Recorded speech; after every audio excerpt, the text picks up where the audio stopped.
Hello friends, welcome to my channel.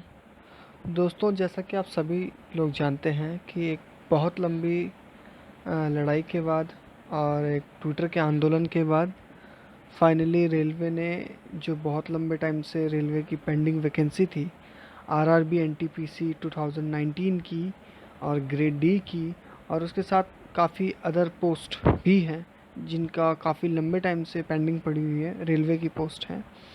और finally railway ने उसके बारे में अनाउंसमेंट किया है। रेलवे के जो चेयरमैन हैं बोर्ड के, रेलवे बोर्ड के चेयरमैन श्री वाई के यादव जी ने अनाउंस किया है कि जो भी रेलवे की पेंडिंग वैकेंसी हैं या एग्ज़ाम है, उन पे जो प्रोसेस उनका होना एग्ज़ाम का, उनकी एग्ज़ाम डेट जो उन्होंने बताई है वो 15 दिसंबर से बताई है। और 15 दिसंबर से इसका पूरा जो प्रोसेस है वो शुरू हो जाएगा एग्ज़ामिनेशन का। तो फ्रेंड्स, आइए हम थोड़ी डीप जानकारी लेते हैं रेलवे के इस एग्ज़ाम के बारे में। हालांकि आप लोग, मुझे पता है, बहुत इसकी अच्छे से तैयारी कर रहे होंगे और काफ़ी ज़ोरों शोरों से इसकी तैयारी कर रहे होंगे। बट फ्रेंड्स, इसमें कुछ टॉपिक ऐसे हैं क्योंकि मैंने खुद बैठ के इन्हें अच्छे से एनालाइज़ करा है प्रीवियस ईयर के एग्ज़ामिनेशन को, और इसमें ज़्यादातर 2015 के हैं जो लेटेस्ट हैं। और इनको अच्छे से एनालाइज करने के बाद इसमें कुछ ऐसे टॉपिक्स हैं, कुछ इम्पॉर्टेंट, मोस्ट इम्पॉर्टेंट ऐसे टॉपिक हैं जो हर बार रिपीट हुए हैं, ज़्यादा से ज़्यादा उनके आने के चांसेस हैं। और हर क्वेश्चन में उनके ही मतलब इसी टॉपिक के अराउंड आपसे क्वेश्चन पूछे गए हैं। और इसमें कुछ एक आधा ऐसी चीज़ें हैं जो शायद ही सब ने इसको एक तरीके से मतलब अच्छे से देखा हो, या कई लोगों ने इसे नहीं भी देखा हो। तो इसीलिए मैं हर एक उसका जो पहलू है, जो क्वेश्चन पेपर जो मैंने एनालाइज़ किए हैं, उसका हर एक क्वेश्चन, हर एक टॉपिक जो इम्पोर्टेंट, जो पेपर में मतलब पूरे पूरे चांस आने के, आप सबके साथ डिस्कस करूँगा। तो फ्रेंड्स, यहाँ पे जो पेपर है उसके बारे में, और साथ ही साथ उसके टीयर 1 से लेकर और फाइनल जो पूरा प्रोसेस होता है, कितने टीयर होते हैं, कितने स्टेज होते हैं, उन सब के बारे में बात करेंगे। और दोस्तों, ये वीडियो शुरू करने से पहले मेरा आपसे एक रिक्वेस्ट है कि प्लीज़ इस वीडियो को ज़रूर आप लाइक करें और इसको शेयर करें अपने फ्रेंड्स के साथ, अपने ग्रुप में, अपने सोशल मीडिया अकाउंट पे, व्हाट्सएप ग्रुप वगैरह पे इसको ज़रूर शेयर करें। और इसको सब्सक्राइब करें, बेल आइकन को प्रेस करें ताकि आपको रेगुलर अपडेट्स है एग्ज़ाम से रिलेटेड और एग्ज़ाम से रिलेटेड मटेरियल आपको हर बार प्रोवाइड होता रहे। इसके बेल आइकन को क्लिक करना ना भूलें ताकि आपको इन्फॉर्मेशन मिलती रहे। और मैं इसमें अब बहुत जल्द नए नए वीडियोस जो होंगे स्टडी से रिलेटेड, स्टडी मटेरियल्स पर डालता रहूँगा चैनल पर। तो प्लीज़ इस चैनल को लाइक करें, शेयर करें और सब्सक्राइब करें। फ्रेंड्स, हम स्टार्ट करेंगे सबसे पहले स्टेज 1 से, यानी कंप्यूटर बेस्ड टेस्ट जो होता है, सीबीटी जिसे हम कहते हैं, उसके बारे में हम बात करेंगे। तो फ्रेंड्स, जैसा आप सभी लोगों के सामने स्क्रीन पर है कि जो स्टेज 1 होता है उसके जो सेक्शन हैं वो आप सभी को पता है। अगर आप रेलवे की तैयारी कर रहे हैं तो आप सभी इन टॉपिक से अच्छे से वाकिफ़ होंगे। इसमें मैथ्स के क्वेश्चन आते हैं, 30 क्वेश्चन आते हैं, हर क्वेश्चन 1 नंबर का होता है। रीजनिंग के क्वेश्चन आते हैं, 30 क्वेश्चन सेम 30 नंबर के। और जनरल अवेयरनेस के क्वेश्चन आते हैं जो कि 40 क्वेश्चन होते हैं, 40 नंबर के। तो हर एक क्वेश्चन 1 नंबर का है। जो टोटल वेटेज है जो एग्ज़ामिनेशन का, या टोटल जो मार्क्स एग्ज़ाम का सीबीटी का, वो होता है 100 मार्क्स का एग्ज़ाम। इसकी जो ड्यूरेशन है 90 मिनट की है, यानी 1-1.5 घंटे का ये एग्ज़ाम होता है आपका। और इसी के साथ साथ इसमें फ्रेंड्स बता दूं तो शायद नेगेटिव मार्किंग है। जी हाँ, इसमें नेगेटिव मार्किंग भी है 0.33 मार्क्स की, यानी आपके 3 क्वेश्चन गलत होने पर आपको 1 मार्क्स कटेगा। ये इसमें नेगेटिव मार्किंग है। और इसको क्लियर करने के बाद इसमें आता है स्टेज 2। जी हाँ दोस्तों, स्टेज 2 भी इसमें आता है। और इसमें आपका सेम सेक्शन होंगे मैथमेटिक्स का, जनरल इंटेलिजेंस या रीजनिंग, और जीके और जीएस का। फ्रेंड्स, ये भी सेम उन्हीं सब्जेक्ट के साथ है, बट इसमें क्वेश्चन थोड़े इंक्रीज़ कर दिए गए हैं, जिसमें कि मैथ्स में आपके 35 क्वेश्चन होते हैं 35 मार्क्स के, और रीजनिंग में 35 क्वेश्चन सेम 35 मार्क्स के सब, ईच क्वेश्चन ऑफ 1 मार्क। और जीके जीएस में आपके 50 क्वेश्चन होते हैं, ईच क्वेश्चन ऑफ 1 मार्क। तो सारे क्वेश्चन 1 नंबर के हैं, और टोटल जो इसका मार्क्स का होता है एग्ज़ाम वो होता है 120। इसकी ड्यूरेशन भी सेम 1.5 घंटे की होती है। और फ्रेंड इसके बाद जो आपके स्टेज होते हैं या टीयर होते हैं, जैसा मैंने अभी आपको टीयर 1 बताया, ये टीयर 2 है। इसके बाद जो आपके स्टेज आते हैं वो होते हैं लगभग जैसे टाइपिंग टेस्ट। और टाइपिंग टेस्ट इसमें कुछ ही वैकेंसीज़ के लिए है, इसमें सब वैकेंसी के लिए टाइपिंग टेस्ट नहीं है। इसमें कुछ वैकेंसी हो गई, जैसे टाइपिस्ट हो गया, या जूनियर टाइपिस्ट हो गया, या अकाउंट्स क्लर्क वगैरह हो गया, या स्टोर टाइम कीपर वगैरह हो गया। तो ये जो वैकेंसियां हैं इनमें ही सिर्फ टाइपिंग टेस्ट एप्लीकेबल है। बाकी जैसे गुड्स गार्ड है, स्टेशन मास्टर, इनके लिए कोई टाइपिंग टेस्ट वगैरह नहीं होता है। और इसी के साथ साथ इसमें उसके बाद डॉक्यूमेंट वेरिफिकेशन या दस्तावेज सत्यापन, जैसे हम कहते हैं हिंदी में, वो होगा। उसके बाद मेडिकल एग्जामिनेशन, और फाइनल जो होता है वो होता है फाइनल सिलेक्शन या फाइनल मेरिट जो बन के आती है। तो इस प्रोसेस में हालांकि थोड़ा बहुत क्या, मेरे हिसाब से काफ़ी टाइम लगता है, बट कोई बात नहीं, कम से कम स्टार्ट तो हुआ एग्ज़ाम, या स्टार्ट होने वाले हैं। तो आई होप कि आप सब अच्छे से तैयारी करें। मैंने आपको सामने सारे स्टेज या जो टीयर होते हैं एग्ज़ाम के वो सब रख दिए हैं। इसके बाद दोस्तों, जैसा मैंने आपको स्टार्टिंग में बताया था कि इसके जो डीप एनालाइज किया है मैंने, या जो मोस्ट इम्पॉर्टेंट टॉपिक हैं, या जो आपको मस्ट बिल्कुल इम्पॉर्टेंट है, जो करने ही करने हैं। हालांकि रीजनिंग के टॉपिक आप कोई भी ना छोड़े तो ज़्यादा बेहतर है, बट ये टॉपिक आप अच्छे से करके जाएं। इसमें जो रीजनिंग के टॉपिक हैं वो कुछ इस तरीके से हैं, जैसा आप स्क्रीन पर देख सकते हैं।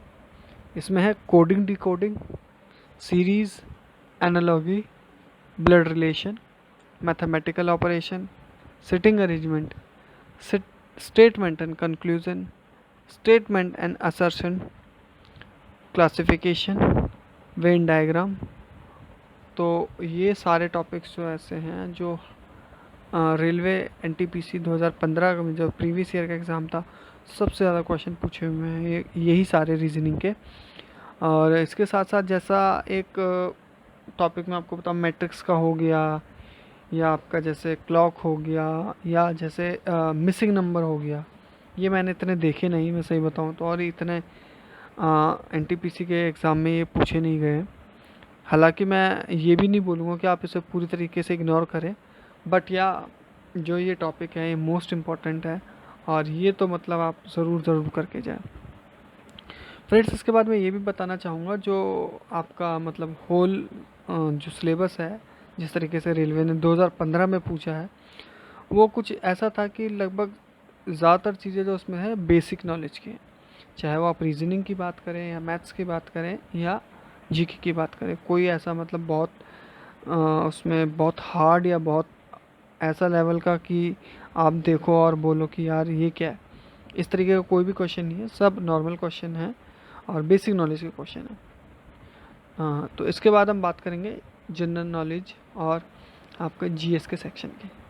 फ्रेंड्स, जीके और जीएस के सेक्शन में जो क्वेश्चन ज़्यादातर पूछे गए हैं, वो जीके की अगर मैं बात करूं स्पेशली, तो उसमें करंट अफेयर्स से बहुत अच्छे क्वेश्चन पूछे गए हैं। अब आपको तो पता ही है कि टीसीएस का जो सेक्शन, टीसीएस जो एग्ज़ाम लेता है उसमें अब करंट अफेयर का बहुत अच्छा सेक्शन आता है, और बेसिकली 3 महीने से लेकर 6 महीने तक का, मतलब मिनिमम 6 महीने तो आप लेके चलिए कि बहुत इंपॉर्टेंट होता है 6 महीने का करंट अफेयर। तो आप ज़रूर 6 महीने का करंट अफेयर पढ़ के जाएँ। अगर आप बहुत ज़्यादा हो रहा है या लास्ट मोमेंट पे आप पढ़ रहे हैं, तो आप 3 महीने की तो कम से कम आप पढ़ के ही जाएं, अगर आप करंट अफेयर की बात करें। इसके बाद हम बात करेंगे स्टैटिक जीके की। तो फ्रेंड्स, स्टैटिक जीके में जो ज़्यादातर क्वेश्चन आपको पता ही होगा, स्टैटिक जीके जो होता है या मिसलेनियस जिसे हम कहते हैं, उसमें जैसे आपका इम्पॉर्टेंट डे जो होते हैं, जैसे वर्ल्ड ट्यूबरक्लोसिस डे, या आपका world environment day, red cross day, जो ये क्वेश्चन होते हैं, ये इम्पोर्टेंट डे आते हैं, आपके ऑथर और बुक्स आते हैं, आपके इन्वेंटर आते हैं, इन्वेंशंस आती हैं, या फर्स्ट प्राइम मिनिस्टर आता है, फर्स्ट प्रेसिडेंट। तो जो इस तरीके के जो टॉपिक होते हैं वो ज़्यादातर स्टैटिक जीके या मिसलेनियस जीके में कवर होते हैं। इसके साथ साथ स्टेट की इन्फॉर्मेशन हो गया, नेशनल बर्ड हो गया, डांस हो गया, और वहाँ की ट्राइब्स हो गई, ये सारी चीज़ें इसमें आती हैं। तो फ्रेंड्स, इसको आप ज़रूर करके जाएं। इसके बाद जो टॉपिक है वो है हिस्ट्री का। फ्रेंड्स, हिस्ट्री में बहुत अच्छे टॉपिक आए हैं। मोस्टली जो पूछे गए हैं वो मॉडर्न हिस्ट्री से हैं। मॉडर्न हिस्ट्री के अच्छे क्वेश्चन हैं, जैसे आपके गांधी इरविन पैक्ट हो गया, रॉलेट एक्ट हो गया, नॉन कॉपरेशन मूवमेंट हो गया, क्विट इंडिया मूवमेंट हो गया, और ये वाइसरॉय जनरल, गवर्नर जनरल, जो इस प्रकार के क्वेश्चन होते हैं ये ज़्यादातर इसमें से पूछे गए हैं। तो हिस्ट्री में ज़्यादातर मॉडर्न इंडिया के क्वेश्चन आए हैं। और मैं आप सभी को बता दूं एक चीज़ और, कि जो लोग ये वीडियो देख रहे हैं इस चैनल को आप सब्सक्राइब करें, लाइक करें, क्योंकि बहुत जल्द मैं इन्हीं टॉपिक्स के ऊपर, जो हिस्ट्री के जो टॉपिक हैं मेन मॉडर्न हिस्ट्री के या मिडिवल के, इनके ऊपर वीडियो क्लिप बना के डालने वाला हूँ, जो कि बहुत कन्वीनियंट रहेंगे, कंफर्टेबल रहेंगे, और बहुत बड़े बड़े या बहुत लेंदी नहीं होंगे। छोटे छोटे क्लिप होंगे जो इम्पोर्टेंट होंगे, और जो बेसिकली जो पेपर में चीज़ें पूछी जाती है उससे रिलेटेड होंगे। तो ये सब देखने के लिए और इस सब से रिलेटेड आपको रेगुलर अपडेट के लिए चैनल सब्सक्राइब करना पड़ेगा, और आपको बेल आइकन क्लिक करना पड़ेगा। फ्रेंड्स, इसके बाद जो टॉपिक आया है वो है पॉलिटी का। पॉलिटी में भी अच्छे क्वेश्चंस हैं, बहुत ज़्यादा, मतलब आर्टिकल से रिलेटेड नहीं है, normally prime minister, president, executive, union, इन चीज़ों से रिलेटेड है। पॉलिटी के अच्छे क्वेश्चन है, बहुत ज़्यादा क्वेश्चन नहीं है, लिमिटेड क्वेश्चन है, एक दो करके, तो अच्छे क्वेश्चन है। इसके बाद टॉपिक आता है ज्योग्राफी का। फ्रेंड्स, ज्योग्राफी के मैंने बहुत कम क्वेश्चन देखे, मैं सही बताऊँ तो एक दो ऐसे क्वेश्चन आते हैं ज्योग्राफी का। और इसके बाद अगर मैं बताता हूँ इको की बात अगर मैं करूँ, तो इको का मैंने अभी तक कोई क्वेश्चन खास ऐसा देखा है नहीं, और इको में मुझे शायद ही लगता है कि ऐसा कोई क्वेश्चन वो खास पूछे। बाकी ये जो टॉपिक मैंने आपको बताया इसको ज़रूर एक बार देखें और इनके ऊपर ज़रूर गौर करें। फ्रेंड्स, इसके बाद आता है जीएस का सेक्शन। जीएस के सेक्शन में अगर मैं सबसे पहले बात करूँ जिससे ज़्यादा क्वेश्चन पूछे गए हैं वो है फ़िज़िक्स। फ्रेंड्स, फ़िज़िक्स से बहुत अच्छे क्वेश्चन पूछे गए हैं। फ़िज़िक्स में आपका जैसे एसआई यूनिट है, या आपका मास, मोमेंटम, वेलोसिटी, इन चीज़ों के बारे में पूछा गया है। न्यूटन के लॉ के बारे में पूछा गया है, और आपका लेंस के बारे में आपसे पूछा गया है। तो मतलब मेरा कहने का मतलब ये है, जो बेसिक नॉलेज है फ़िज़िक्स की वो आपको होनी चाहिए। बेसिक नॉलेज फ़िज़िक्स की पूछी गई है। इसके साथ साथ अगर मैं बायोलॉजी की बात करूँ, बायोलॉजी में अच्छे क्वेश्चन पूछे गए हैं, जैसे विटामिन डेफिशिएंसी के, डिजीज़ के, और उसमें जो नॉर्मली बॉडी से रिलेटेड चीज़ें होती है उसके बारे में पूछी गई है। तो इसमें कोई बहुत डीप नॉलेज की ज़रूरत नहीं है मेरे हिसाब से। जो भी 10th बेसिस पे जो होता है बायोलॉजी, वो सब पूछा गया। उसके बाद केमिस्ट्री की बात करें तो केमिस्ट्री मैंने ज़्यादा क्वेश्चन केमिस्ट्री के देखे नहीं। केमिस्ट्री के एक का या दो का क्वेश्चन ही होगा, और वो भी बिल्कुल बेसिक था। तो इसमें कोई ऐसा नहीं है कि बहुत हार्ड क्वेश्चन या बहुत बड़ा क्वेश्चन दिया हो। उसके बाद अब इस टॉपिक के बात करेंगे मैथ्स की। फ्रेंड्स, मैथ्स में जो मैथमेटिक में जो क्वेश्चन दिए गए हैं, सबसे पहले मैं आपको बता दूं मैथमेटिक के जो क्वेश्चन है पिछले प्रीवियस ईयर में, और जो एक्सपेक्टेड भी है कि इसी प्रकार के से क्वेश्चन पूछे जाएंगे, वो है बेसिक। जी हाँ फ्रेंड्स, मैथमेटिक्स में जो सबसे ज़्यादा क्वेश्चन है वो बेसिक मैथ्स के हैं।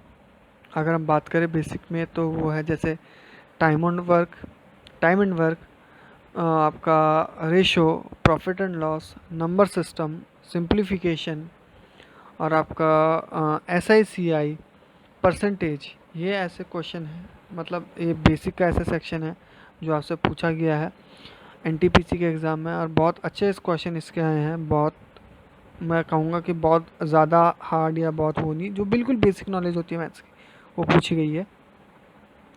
और साथ ही साथ अगर हम बात करें प्रोबेबिलिटी के थे इसमें, मीन के, मीडियन के, मोड के, ये क्वेश्चन थे। LCM SCF के क्वेश्चन थे। और अगर एडवांस की बात करें तो मेंसुरेशन के और ट्रिग्नोमेट्री के क्वेश्चन इसमें थे, तो जो बहुत ही कम थे, 1 या 2 ही देखे मैंने। ज़्यादातर इसमें क्वेश्चन जो थे बेसिक के थे। तो मैथ्स की अगर मैं बात करूँ तो बेसिक नॉलेज अगर मैथ्स की आपको अच्छी है तो आप एक अच्छा स्कोर कर सकते हैं मैथमेटिक्स में। उसके बाद हम अगर बात करें तो उसमें मैंने एक एग्ज़ाम को पढ़ते हुए या क्वेश्चन पेपर देखते हुए मैंने एक चीज़ देखी फ्रेंड्स, इसमें ना रीजनिंग में कई जगह, कई पेपर में, हर पेपर में नहीं बट कुछ पेपरों में इसमें इंग्लिश का एक सेक्शन होता है, आप सभी ने सुना होगा, रीडिंग कंप्रेंशन का। रीडिंग कंप्रेंसिव जो एक होता है सेक्शन जिसमें पैसेज होता है, उससे रिलेटेड आपको कुछ क्वेश्चन दिए होते हैं, उसी में से आपको पैसेज पढ़ के निकालना होता है आंसर उसका। तो ऐसे कुछ क्वेश्चन भी इसमें इंक्लूडेड हैं। जी हाँ, मैंने जैसा आपको बताया था कि ये शायद ही आपको किसी ने बताया होगा और ना ही ये चीज़ आपके सिलेबस में जो रेलवे के है उसमें मेंशन है, बट ये सेक्शन मैंने देखा, ये क्वेश्चन मैंने देखा। और प्रीवियस ईयर के एग्ज़ाम अगर आप लोग चाहे तो आप भी देख सकते हैं, प्रीवियस ईयर के जो क्वेश्चन पेपर है 2015 के, उसमें ये था। तो बहुत ज़्यादा नहीं था, मैंने कुछ जगह देखा, जैसे पैराग्राफ है, छोटा पैराग्राफ है, बहुत लेंदी नहीं है, 3 या 4 या 5 लाइन का पैराग्राफ है, उसमें से क्वेश्चन है। और क्वेश्चन बहुत ज़्यादा नहीं पूछे गए, 1 या 2 क्वेश्चन पूछे गए सिर्फ।